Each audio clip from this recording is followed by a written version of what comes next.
Hello friend, आज हम मध्य प्रदेश का दूसरा वीडियो लेके आए हैं, पार्ट 2। देखते हैं कुछ मध्य प्रदेश के बारे में और उसकी किताब को चबा चबा कर खाते हैं। लास्ट में जब पूरा सिलेबस हो जाएगा तो सबका शरबत बना के पीते हैं, ठीक है ना। छोड़ना नहीं है कुछ, एकदम नहीं बोलते हैं घोंट के पी जा, बस वैसे ही करना है, ठीक है। आप लोगों के लिए मैं तत्पर हाजिर हूँ और प्रत्येक सब्जेक्ट, चाहे कोई भी सब्जेक्ट हो, छोड़ना नहीं है उसको। अभी अच्छा है, लॉकडाउन चल रहा है, अपन कहीं आ जा भी नहीं सकते हैं, अच्छा टाइम मिल रहा है अपन लोगों को।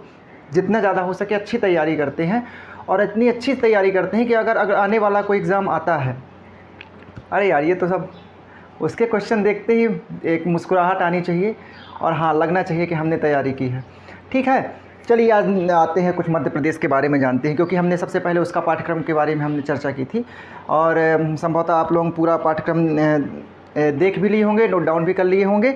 और बिना कुछ बोले चाले आगे चलते हैं और कुछ अपने हृदय प्रदेश के बारे में जानते हैं, सोया स्टेट के बारे में जानते हैं, टाइगर स्टेट के बारे में जानते हैं, लघु भारत के बारे में जानते हैं और नदियों का मायका जो हमारा मध्य प्रदेश है, ठीक है, इसके बारे में भी चर्चा करते हैं।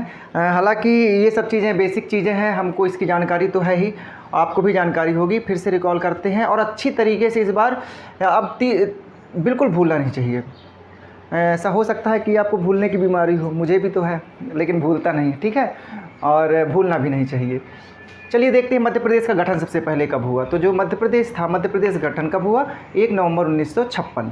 यहाँ तक तो हम कल भी चर्चा कर चुके थे। इसके बाद स्थापना दिवस की अगर मैं बात करता हूँ, स्थापना दिवस जो था एमपी का 1 नवंबर को मनाया। प्रत्येक साल 1 नवंबर को मध्य प्रदेश का स्थापना दिवस के रूप में मनाया जाता है, ठीक। क्यों स्थापना दिवस के रूप में मनाया जाता है? क्योंकि इसी दिन मध्य प्रदेश का गठन हुआ था।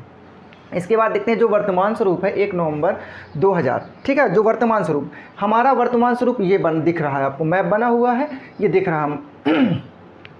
इसके बाद जो हमारा वर्तमान स्वरूप है वो ये है और यहाँ से आपका छत्तीसगढ़ अलग हुआ था, ठीक है। छत्तीसगढ़ कौन सा राज्य था? 26वां राज्य था, 26वां राज्य, ठीक है। और ये लगभग 30% या 33% के समथिंग है अपने मध्य प्रदेश का, जो ये भाग अलग हो गया था छत्तीसगढ़ का, ठीक है। तो ये जो अलग हुआ था, ये कब हुआ था? तो 1 नवंबर लिख सकते हैं आप, 1 नवंबर 2000 को, 1 नवंबर 2000 को छत्तीसगढ़ मध्य प्रदेश से अलग हुआ, 26वां राज्य बन गया। और इसके बाद लगभग ये मध्य प्रदेश का, अगर मैं उसकी बात करूं, उसके क्षेत्रफल की, तो 30% भाग है जो छत्तीसगढ़ है, ठीक है। यहाँ तक आपको बस इतना याद करना है, ज़्यादा कुछ नहीं। जो मध्य प्रदेश का नामकरण था वह किसने दिया था? उस समय के तत्कालिक प्रधानमंत्री पंडित जवाहरलाल नेहरू ने मध्य प्रदेश नाम दिया और इन्होंने ही इस मध्य प्रदेश को हृदय प्रदेश के नाम से भी कहा। हृदय प्रदेश क्यों इसको बोलते हैं? क्योंकि हृदय प्रदेश इसलिए बोलते हैं क्योंकि यह भारत के नक्शे में आप देखेंगे, भारत के मैप में ये एकदम बीचों बीच है, क्योंकि अपना दिल भी, हृदय भी बीचों बीच है, सेंटर में है, लेकिन अभी अपन बायोलॉजी अगर पढ़ते थोड़ा सा लेफ्ट में है, इसलिए हृदय प्रदेश। तो हम कहाँ रहते हैं? भारत के दिल में। कहाँ रहते हैं हम? भारत के दिल में, हृदय प्रदेश में। इसी मध्य प्रदेश के जो कुछ अन्य नाम हैं, जैसे आपको मैं बताऊं कि कुछ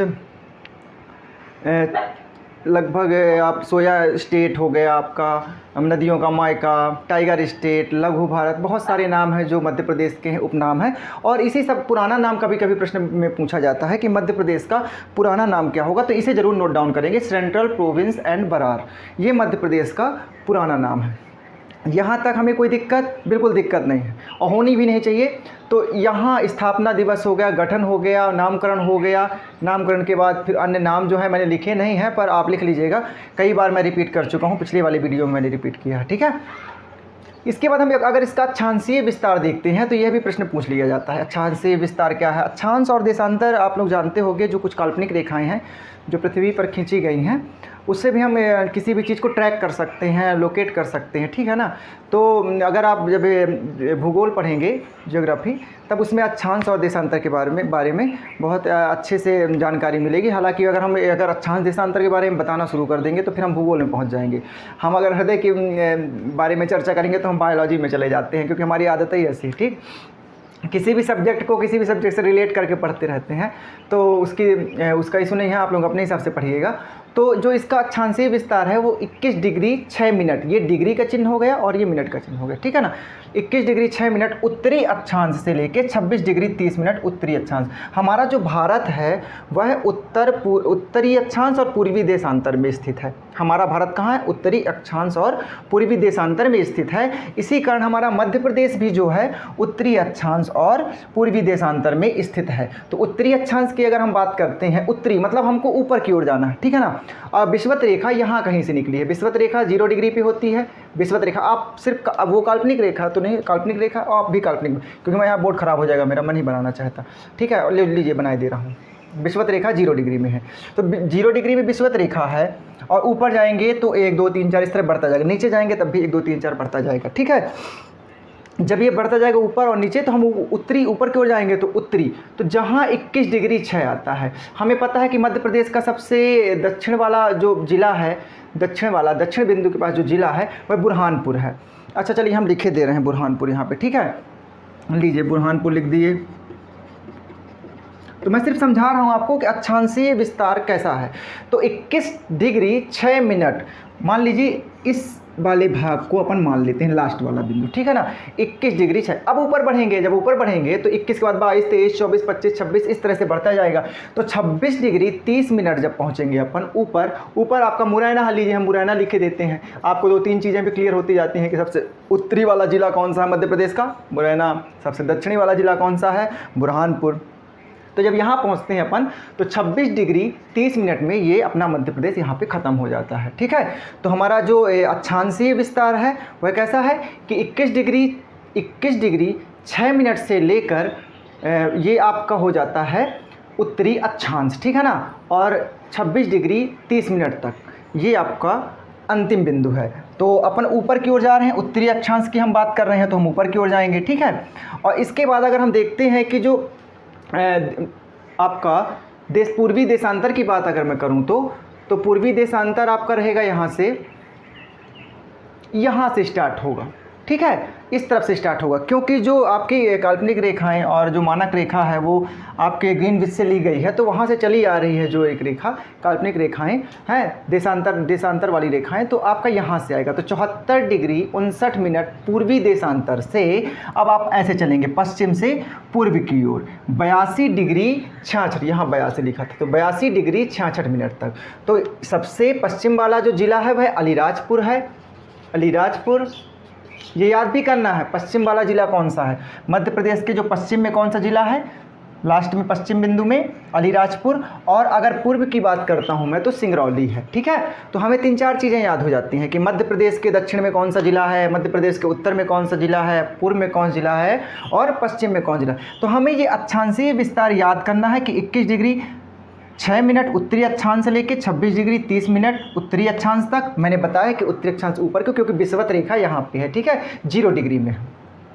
इसके बाद हम कुछ और बात करते हैं। बात ये करते हैं कि कुछ राजकीय पक्षी, पशु और पापा वाले नाम याद रखेंगे। पा 3 नाम याद रखना, जैसे पक्षी हो गया, पशु हो गया, पुष्प हो गया, 3 नाम रखेंगे क्योंकि हमें अभी इनको 1981 में राजकीय पक्षी आप का दर्जा मिलेगा, राजकीय पशु का दर्जा मिलेगा और राजकीय पुष्प का दर्जा मिलेगा। कब? 1981 में। तो हमें पापा वाली चीज़ें याद रखनी है। कौन सी? पा, ठीक है ना। आगे पा कॉमन लेना है मैथ की तरह। पा पशु, पक्षी और पुष्प। देखते हैं तो राजकीय पुष्प की अगर हम बात करते हैं तो सफ़ेद लिली, यहाँ पे फिर मैंने सफ़ेद लिखना भूल गया हूँ लेकिन सफ़ेद लिखे दे रहे हैं। चलिए, सफ़ेद लिली, यह लिलिएसी कुल का पादप है। बॉटनी में अगर आप जाएंगे तो लिलिएसी कुल का पादप है और यह दलदली भूमि में उगता है। दोमट मिट्टी में ग्रोथ इसकी अच्छी होती है और एक अच्छा सुंदर सा फूल है ये। तो आप इसे एक डाउनलोड करना पिक्चर और देखना सफ़ेद लिली फूल, ठीक है। इसके बारे में थोड़ा सा देख लेना है। इसके बाद राजकीय पशु की बात करें, बारहसिंगा, ये मैंने पहले ही बताया था कि कहाँ कान्हा किस्म में पाया जाता है और उधर जाना भी है और इसकी फ़ोटो भी खींचना है। और ये सब बेडरी प्रजाति का है। कौन सी प्रजाति का है बारहसिंगा? बेडरी प्रजाति का है। तो अब आपको यहाँ तक कोई क्लियर? मैं यहाँ पे खड़ा हूँ तो आप एक बार रिवीजन करिए। और इसके बाद हम बात करते हैं पक्षी की। तो पक्षी के बहुत सारे नाम हैं। पक्षी के जो नाम हैं जैसे दूधराज, साहे बुलबुल, पैराडाइज, फ्लाई कैचर, इसकी मम्मी ने बहुत सारे इसके नाम रख दिए थे राजकीय पक्षी के। और तो देखते हुए हम देख रहे हैं कि इसके 3 नाम हैं। कभी कभी आ जाता है साहे बुलबुल, तो हम तो याद किए थे पैराडाइज फ्लाई कैचर, ये साहे बुलबुल क्या है, तो नहीं, इस तरह से नहीं, हमको तीनों नाम याद रखने हैं कि ये तीनों एक ही पक्षी के नाम हैं, चाहे वह दूधराज हो, चाहे साहे बुलबुल हो, चाहे पैराडाइज फ्लाई कैचर हो, ठीक है। और ये लोग अभी पहले ये राजकीय इनको दर्जा नहीं मिला था। हुआ क्या था, कब राजकीय दर्जा मिला था, जब मध्य प्रदेश 1 नवंबर 1956 को इसका गठन हो गया। गठन होने के 25 साल बाद, जैसे शादी की सालगिरह मनाते हैं 25वीं वर्षगांठ या फिर, है ना, वैसे एक मध्य प्रदेश के गठन की भी 25वीं वर्षगांठ मनाई गई थी। तो 25वीं वर्षगांठ कब मनाई जाएगी, 1981 में। आप प्लस कर देना 1956 में, और 25 अगर प्लस करते हैं तो 1981 आएगा। तो 1 नवंबर 1981 को 25वीं वर्षगांठ मनाई गई मध्य प्रदेश की, है ना। और जब मनाई गई तो मनाने के बाद क्या किया इन्होंने, इन तीनों प्रजातियों को, पुष्प, पशु और पक्षी को किस में रख दिया, घोषित किए कि मतलब ये राजकीय दर्जा इनको प्राप्त हो गया। तो राजकीय जब दर्जा प्राप्त हो गया तो ये लोग अपनी नंबर प्लेट में लिखवा सकते हैं कि हम राजकीय पशु हैं, हम राजकीय पक्षी हैं, हम पुष्प हैं, लेकिन ये लोग नहीं करते हैं ऐसे। हम लोग होते हैं आगे नंबर प्लेट सरपंच, और क्या लिखवा देते हैं, अध्यक्ष हैं, मानव अधिकार संरक्षण, ये सब दुनिया भर के लिखवा लेते हैं, लेकिन ये पक्षी पशु ये लोग नहीं लिखवाते। नहीं, 12 सिंघा अपनी नंबर प्लेट लगा ले सिंघों में, हैं, राजकीय पशु, हम हैं ब्रीडरी प्रजाति के हैं, ऐसा कुछ नहीं है। आप सिर्फ इनको याद रखेंगे, और ये लोग बहुत अच्छे हैं, इन्होंने कुछ नहीं किया है अपने लिए, ठीक है। अब राजकीय खेल की बात करते हैं, तो इन तीनों को आप अलग याद रखेंगे, और राजकीय खेल अब यहाँ से जो चीज़ें होंगी वो अलग होंगी। तो राजकीय खेल आपका मलखंभ हो जाएगा। एक पोल होता है, पोल में गोल गोल लोग करतब दिखाते हैं। जब करतब दिखाते हैं, अपन को नहीं करना है, ठीक है, अपन करतब नहीं दिखा सकते, वो प्रैक्टिस करते हैं तब वो करतब, पता चला अपन हड्डी तोड़ लें अपनी करतब दिखाते दिखाते, तो हड्डी नहीं तोड़ना है। मलखंभ अगर आप नेट में देखेंगे मलखंभ वाला, तो उसमें दिखेगा एक पोल में एक कुछ लोग एक करतब दिखाते हैं, और उस करतब को ही मलखंभ के नाम से जाना जाता है। इसको 2013 में अब जो राजकीय खेल है उसको अपनाया गया था 2013 में। वृक्ष की बात करें, बरगद तो सब लोग जानते हैं, बरा का पेड़, नहीं बोलते बरा का पेड़, उसमें लेडीज़ें वो लगाया करती हैं, गोल गोल घूमा करती हैं जो हैं, वो मुझे नहीं पता पर लगाती हैं। तो बरा का पेड़ जो है, बरगद, बट वृक्ष जिसको बोलते हैं, ठीक है, हाँ ठीक। तो बरगद के पेड़ में इसको भी राजकीय वृक्ष के रूप में जानते हैं। मध्य प्रदेश का फसल आपकी सोयाबीन हो गई, क्योंकि सोयाबीन सबके यहाँ पैदावार अच्छी होती है। मध्य प्रदेश में सबसे ज़्यादा पैदावार सोयाबीन की होती है, इसीलिए इसको सोया प्रदेश के नाम से जाना जाता है। सोया प्रदेश का मतलब सोयाबीन वाला प्रदेश, वो सोया नहीं कि मतलब सो गए हैं मध्य प्रदेश, तो ऐसा नहीं है, सब लोग याद रखते हैं सोया। इसके बाद देखते हैं नृत्य की बात करें, राई, ये बहुत इंपॉर्टेंट चीज़ है, क्योंकि जब किसी की शादी में जाओ तो ज़रूर बोलेंगे भैया राई लगवाओ ना, राई में नाचेंगे, हैं। अब उनको पता है कि राई की क्या नहीं है। राई यहाँ पे मैं बुदेलखंड भी लिख देता हूँ। बुदेलखंड का ये बहुत प्रचलित बुंदेलखंड, जो बुदेलखंड में जो नृत्य है राई नृत्य के नाम से प्रसिद्ध है। और अपन लोग भी, आप भी बोलते होंगे राई लगी, राई में नाच रहे हैं वो लोग, ठीक है ना। तो खासकर शादियों में ये ज़्यादा प्रथा में देखने को मिल रही है कि अब बढ़िया राई में नाचेंगे, भैया राई लगा दो, अब राई लगा दें तो राई में नाच लें। इसके बाद देखते हैं नाट्य, एक माच है, जो इसको भी याद रखना है कि नाट्य और नृत्य में हमको कंफ्यूज नहीं होना है। इसके बाद जो प्रतीक चिन्ह है मध्य प्रदेश का, वो मैं कल बताया था कि एक ये देखिए इस शेप में रहेगा, यहाँ पर मध्य प्रदेश शासन लिखा रहता है, और यहाँ पे सत्यमेव जयते लिखा रहता है, और बीचों बीच जो है यहाँ पे गेहूँ की बाली, यहाँ गेहूँ और धान की बालियाँ बनी होती हैं। यहाँ पे आपका अशोक स्तंभ से एक जो चित्र लिया गया था, जिस 4 मुँह वाली जो आकृति है, उसमें 3 मुँह दिखते हैं, यहाँ लिए 4 मुँह है, ठीक है ना। तो यहाँ पे उसके शेर के जो चित्र रहता है यहाँ पे अंकित रहता है, और पीछे बट वृक्ष रहता है। इसी को राजकीय चिन्ह के नाम से जाना जाता है। तो ये भी याद रखना है अपन को कि राजकीय चिन्ह क्या है, प्रतीक चिन्ह, तो ये, ठीक। अब ये पूछूंगा मैं सत्यमेव जयते कहाँ से लिया गया है, तो फिर मैं बता चुका हूँ आप लोगों को, ठीक है। इसके बाद देखते हैं कि जो राजकीय गान है अपने यहाँ का, राष्ट्रीय गान, ये राजकीय गान कौन सा है, यह गीत सुख का दाता सबका साथी, ठीक है ना, मध्य प्रदेश गीत। ये कब सब जगह देखेंगे आप बजता हुआ दिखाई देता है। स्कूलों में भी इसकी प्रार्थना के टाइम में इसको भी गाया जाता है प्रार्थना के बाद, या फिर कॉलेज में हमने तो खुद गाया है मध्य प्रदेश गान। और ये किसके रचयिता कौन थी, महेश श्रीवास्तव। तो हमें बस थोड़ा थोड़ा इन सब के बारे में जानकारी, ये तो बेसिक चीज़ें हैं, ठीक है। और इसके बाद हम देखते हैं, आगे चलते हैं, तो जो कर्क रेखा है मध्य प्रदेश के 14 जिलों से होकर गुजरती है, ये वेरी वेरी इंपॉर्टेंट है, इसको भी याद रखना है। कर्क रेखा कहाँ से गुजरती है, मध्य प्रदेश के कितने जिलों से से होकर गुजरती है। अभी हम देखेंगे पश्चिम से लेके पूर्व की तरफ अपन चलेंगे, ठीक है, पश्चिम से लेके पूर्व की तरफ चलेंगे। तो जो पश्चिम है यहाँ से स्टार्ट करेंगे, तो यहाँ से लेके यहाँ तक कर्क रेखा अपन एक क्रम से देखते हैं, क्योंकि अभी टाइम ज़्यादा लग जाएगा अगर मैं लिखना शुरू कर दूँगा, फिर भी मैं आपको बता दूँगा, ठीक है। तो देखते हैं कि कर्क रेखा मध्य प्रदेश कितने ज़िलों से होकर गुजरती है, 14 ज़िलों से होकर गुजरती है। फिर अगर हम थोड़ा सा देखते हैं कि भारत में कितने राज्यों से होकर गुजरती है, 8 राज्यों से होकर गुजरती है। सब यार इतना सारा है कि अब उसको याद करना तो बहुत ही ज़्यादा है, लेकिन हमको याद करना है, बिल्कुल याद करना है। हम जैसा सोचेंगे हमको वैसा ही रिजल्ट मिलेगा। पॉजिटिव सोचना है। ब्रेन हमारा कब काम करता है, जैसा हम सोचते रहेंगे। अगर आज मैं बोल दूं कि मुझे बुखार आ गई है, मुझे बुखार आ गई है, तो धीरे धीरे करके ऐसा बिल्कुल फीलिंग आने लगी, हाँ यार बुखार तो आ गई, पता चला इलेक्ट्रोक्रोसिन भी खा लें उसी चक्कर में, है। पर ऐसा आप पॉजिटिव सोचते रहिए। और मैं बता रहा हूँ कि आपको 14 जिला जो है आपको ऐसे याद करना है, मतलब पश्चिम से पूर्व की ओर, ठीक है। अभी यहाँ तक आपका क्लियर हो गया। पैराडाइज फ्लाई कैचर, ये सब नाम वगैरह जितने भी हैं सब, और कब इनको राजकीय दर्जा मिला था, तो 1 नवंबर 1981, मतलब मध्य प्रदेश की 25वीं वर्षगांठ पर, ठीक है। इसके बाद हम देखते हैं, आपको ये भी याद हो गए होंगे कि आप यहाँ देखिए उत्तरी जिला कौन सा है और पूर्वी जिला कौन सा है, पश्चिमी। ये पूर्व है, ये उत्तर है, और ये दक्षिण है, और यह पश्चिम है, ठीक है। पश्चिम में पूर्व में सिंगरौली है, तो पश्चिम में अलीराजपुर, उत्तर में मुरैना है, तो दक्षिण में बुरहानपुर। इसीलिए जब मैंने बताया था कि जो इसके अक्षांशीय और देशांतर जो विस्तार है, इसके बारे में जब मैं बता रहा था तब बता दिया हूँ कि कहाँ से क्या सिस्टम होता है इसका, ठीक है ना। ये सब काल्पनिक रेखाएं हैं। भूगोल में हम अच्छे तरीके से अक्षांश और देशांतर के बारे में पढ़ते हैं, ठीक है ना, आप लोगों ने पढ़ा भी होगा। तो कर्क रेखा मध्य प्रदेश के 14 जिले से होकर गुजरती है। तो मैं एक बार एक लिखना चाहूँगा, रउआ, एक वो है ट्रिक है, उसको रउआ राशि भवरासा, बहुत ही अच्छी ट्रिक है। रउआ राशि भवरासा, ठीक है। दम जब कटनी उमरासा। यहाँ से देखिए, रउआ राशि भवरा, भा है, मेरी राइटिंग बच्चों को समझ में नहीं आती, लेकिन मैं CBSE से बिल्कुल भी नहीं हूँ, फिर भी ठीक है। रउआ राशि भवरासा, दम जब कटनी उमरासा, ठीक है। ये आपकी एक ट्रिक हो गई। ये ट्रिक जो है आपको बताएगी कि आपके ये 14 जिला कौन कौन से हैं। तो आप देखते हैं, राशि रतलाम आप लिख सकते हैं, राशि रतलाम लिखिए, मैं बोल रहा हूँ, राशि रतलाम लिख गया। उ से उज्जैन, आ से आगर, रा से राजगढ़, सी से सीहोर, भा से भोपाल, वा से विदिशा, रा से राजगढ़, रायसेन, सा से सागर, दा से दम से दमोह, जब से जबलपुर, कटनी से कटनी, और उमरा से उमरिया, और सा से शहडोल।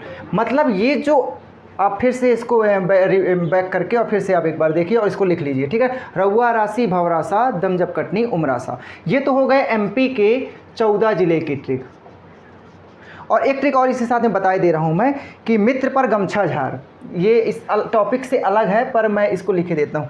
एक तो मित्र पर गमछा झाड़, ठीक है। अब ये कौन सी ट्रिक हो गई, ये है भारत के कितने राज्यों से होके कर्क रेखा गुजरती है, ठीक है ना। तो ये 8 राज्यों से, ठीक है ना, 8 लिखे देते हैं। मिजोरम, त्रिपुरा, पश्चिम बंगाल, राजस्थान, गुजरात, मध्य प्रदेश, छत्तीसगढ़, झारखंड। 1 2 3 4 5 6 7 8। इसको भी एक बार लिख लेंगे, नोट डाउन कर लेंगे, याद करने के लिए याद कर सकते हैं। कोई मैं ज़बरदस्ती नहीं कर रहा हूँ कि आप इसको याद करिए, पर इसको भी याद किया, इसके साथ में याद कर लेंगे कि रउआ राशि भवरासा, दम जब कटनी उमरासा। इसके बाद आता है मित्र पर गमछा झाड़। मित्र पर गमछा का मतलब समझे, तौलिया, ठीक है, तौलिया इसको बोलते हैं, टावल लेके आओ नहा के, ठीक है। तो मित्र पर गमछा झाड़। तो मिजोरम, त्रिपुरा, पा से पश्चिम बंगाल, रा से राजस्थान, गा से गुजरात, मा से मध्य प्रदेश, छा से छत्तीसगढ़, झार से झारखंड। ये याद रखना है, ये 8 राज्यों से होकर गुजरती है। एक चीज़ ये हो गई आपकी क्लियर, ठीक है। यहाँ से आपके 14 जिले। भारत की मानक रेखा 82.5 एकमात्र जिले से होकर गुजरती है, सिंगरौली। तो 82.5 यहाँ से होकर गुजरती है मानक रेखा। इसको बस इतना याद करेंगे, मानक रेखा कहाँ से गुजरती है, एकमात्र जिले से होकर गुजरती है। कौन से, सिंगरौली। सिंगरौली कौन सा, एक सबसे पूर्वी जिला है, ठीक है ना। तो 82.82 डिग्री 5 मिनट से ये यहाँ से गुजरती है ये मानक रेखा, और मानक रेखा सिर्फ मध्य प्रदेश के एक ज़िले से ही होकर गुजरती है। एक लाइन इसको याद रखेंगे, सिर्फ कौन सा, सिंगरौली ज़िला। इसके बाद और एक चीज़ लिखिए, मध्य प्रदेश के पूर्वी और पश्चिमी भाग में 34 मिनट का अंतर है। तो 34 मिनट का अंतर का मतलब ये समझिए कि इस तरफ का जो एक समय होगा, मान लीजिए ये सिंगरौली कौन सा है, पूर्वी ज़िला है, अलीराजपुर पश्चिमी ज़िला है, तो ये 34 मिनट पहले होगा और ये 34 मिनट बाद होगा, मतलब आधे घंटे का डिफरेंस है। अगर मैं अलीराजपुर की बात करूं और सिंगरौली की, अभी अपन बुरहानपुर मुरैना को किनारे कर दीजिए, मेरे ख्याल से मैं डस्टर मिटा देता, ठीक है, क्योंकि आपको समझ में आना चाहिए। तो अलीराजपुर का जो समय है वह 34 मिनट पीछे होगा, जबकि सिंगरौली का जो टाइम होगा वह 34 मिनट पहले होगा, आगे होगा, ठीक है ना, क्योंकि 5.5 घंटे तो अपन लोग वैसे भी आगे चल रहे हैं ना। ठीक, इसके बाद आगे चल के देखते हैं अपन कि ये भी सब क्लियर हो गए आपके। और मध्य प्रदेश की जो सीमाएं हैं वह 5 राज्यों से, मैं कल भी बताया था, फिर से बता देता हूँ, 5 राज्यों से मिलके तो यहाँ बता देता हूँ, ठीक है ना। उत्तर दक्षिण पूरा पश्चिम तो ये क्लियर है सब। उत्तर में उत्तर प्रदेश, दक्षिण में कौन सा है, महाराष्ट्र, पूर्व में कौन सा है आप बताइए, छत्तीसगढ़, और पश्चिम में कौन सा है, गुजरात, उत्तर पश्चिम में कौन सा है, राजस्थान। तो ये भी एक जगह आप लिख सकते हैं, और 1-2 बार आप बोलेंगे तो आपको याद हो जाएगा। तो यहाँ तक आपका मेरे ख्याल से मध्य प्रदेश का जो कुछ सामान्य चीज़ थी जो परीक्षा की दृष्टि से बहुत ही महत्वपूर्ण है, वो मैंने आपको बता दी हैं। अब आपका काम है इसे नोट डाउन करना और इसे 1-2 बार पढ़ना, और पढ़ने के बाद टेस्ट तो होगा, तो टेस्ट में आपको अच्छे अंक अर्जित भी करने हैं, ठीक है। इसको याद रखेंगे, रहुआ, राशि, भवरासा, धमजब, कटनी, उमरासा। तो जो एक क्रम है ये पश्चिम से पूर्व की ओर, ठीक है ना। इस क्रम को इस तरफ से नहीं लिखना कि पूर्व से पश्चिम की ओर। अब जब मैप उठाएंगे, क्योंकि हमें मध्य प्रदेश पढ़ना है, हमें मध्य प्रदेश का मैप भी हमारे पास होना चाहिए। नहीं है तो आप कहीं से भी उसको लाइए मैप को, और बिना मैप के मध्य प्रदेश की जो तैयारी है वो मत करिए। मैपिंग से क्या है कि आपको काफ़ी चीज़ें बहुत अच्छी समझ में आएंगी और दिमाग में काफ़ी देर तक रहने वाली हैं और छप जाती हैं मैप में, ठीक है। और ऐसा नहीं है अभी ये मैप आपने बना लिया, आप अपनी किताब कापी में बनाइए, इंटरनेट के माध्यम से डाउनलोड करके देखिए कि आके मध्य प्रदेश का जो नक्शा हो कैसा है, ठीक है। तो आपका जो MP है, MP का आप मैप देख लीजिए, कहीं से मिल जाए, अवेलेबल हो जाए, उसको भी आप रख लिया करिए सामने और आगे चल के देखते चलेंगे, ठीक है। तो जो क्रम है रहुआ राशि वाला, तो वो इधर से है, पश्चिम से पूर्व की ओर। तो आज के लिए इतना ही, ये एकदम परफेक्ट है, और ज़्यादा मैं नहीं बोलता कि आप लोगों को ज़्यादा प्रेशर दूं कि आप पूरा A to Z आप पढ़ लीजिए। और कल एक इतिहास का भी एक चैप्टर जो चल रहा है, प्राचीन भारत का इतिहास, वो आगे चल के देखते हैं, क्योंकि उसको वो भी रुका हुआ है अभी दक्षिण भारत में, उसको भी आगे करना है। और फिर इसके बाद साइंस तो है ही, तो उसको तो कितने भी टाइम भी आगे बढ़ाया जा सकता है। तो ये सब चीज़ें आप नोट डाउन करिए, कहीं भी कोई दिक्कत आती है तो आप कमेंट में ज़रूर लिखिए। और जो छत्तीसगढ़ राज्य 26वां राज्य था, ये भी याद रखना है, और कब हुआ, अलग हुआ था 2000 में, ठीक है। आज के लिए इतना ही, और आप लोग घर में रहिए, सुरक्षित रहिए, ठीक, नमस्ते।